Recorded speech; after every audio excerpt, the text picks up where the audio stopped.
Seraphim17 once again.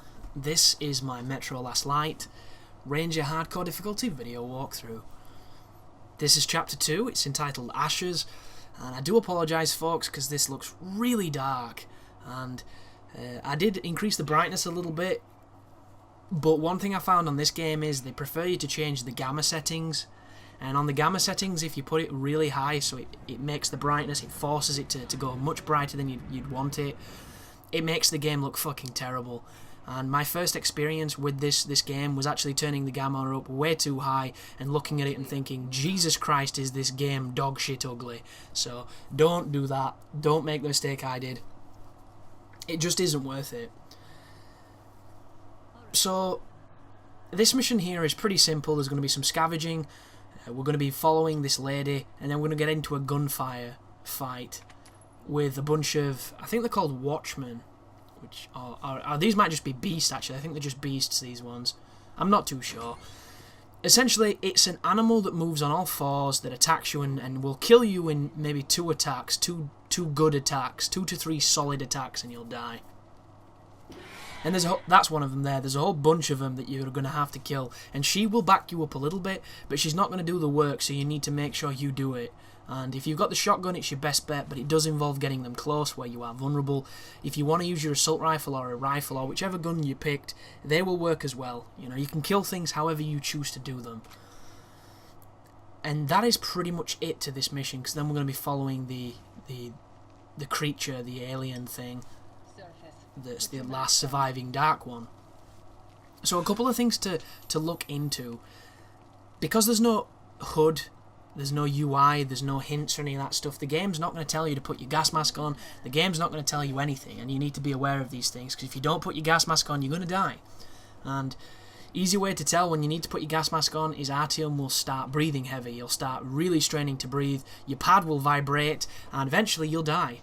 So if you notice that, it means you need to change your filter, or you need to put your mask on. Your mask will crack, just like it did in the original Metro, so you want to always be on the lookout for better masks, ones that aren't cracked and things along that lines. It all depends on how much you get hit, because when you get hit and you sustain a certain amount of damage, your mask will be compromised and you can't use it anymore.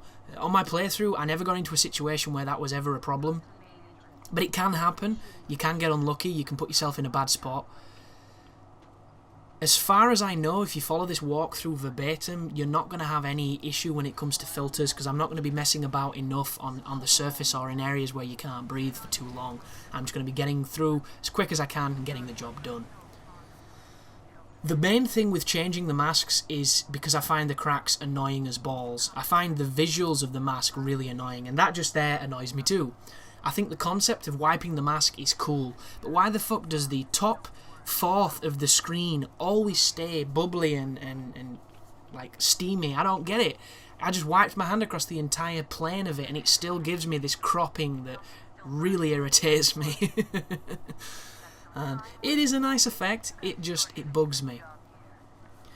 So without the HUD, you need to bear that in mind. The other thing that's going to throw a lot of people off is you do not have the weapon wheels, so you need to know where everything is on your quick select items, or you're going to be in a spot of bother.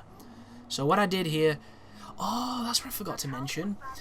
On Ranger Hardcore mode and Ranger mode, the enemies do more damage to you and you take less, but also your guns are better. That's one of the big selling points of it, and I think it's a really cool like risk and reward system of everything is harder, but so are you. So bear that in mind folks, things aren't going to take as many hits as they did on the other difficulties, so try not to waste your ammo. You don't have to be too conservative, and a lot of people will recommend you to use just one weapon. I personally like having a variety of weapons because I get bored just using the single weapon. But the ammo is going to be much more deadly than you remember it being, which is such a cool thing. But yeah, know where your guns are on the weapon wheel, know where your recharger is on the weapon wheel, know how to turn on your light. Essentially, you need to have a decent knowledge of the game before you play on this difficulty. And it's not because it's too hard for you or you're not gifted enough, it's just literally you're not going to get the tutorials, you're not going to know some of the controls, and you're going to have to look into the manual to find out what you have to press to do things, which can be done, it's just going to be awkward in the heat of battle. But that aside, the Ranger mode is you know, items are very scarce.